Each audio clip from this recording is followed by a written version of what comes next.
আগামী দিন আমরা আবার ধীরে ধীরে বেশ কিছু প্রজেক্ট করার জন্য আমাদের সঙ্গে কাস্টমারদের কথা চলছে। তো সেই মুহূর্তেই চলে এসেছি নিউ কলকাতা, একদম হুগলি নদীর তীরে।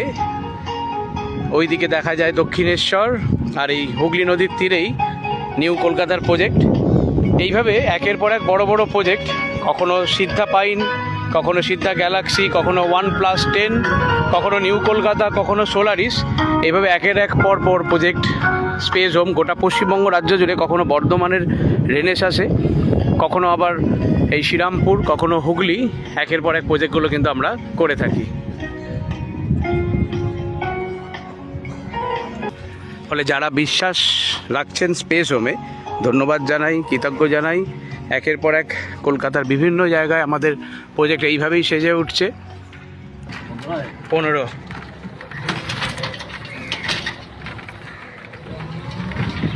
এখনও কমপ্লিট হতে অনেক দেরি আছে, অনেক নতুন নতুন বিল্ডিং এখনও হচ্ছে এদিকে।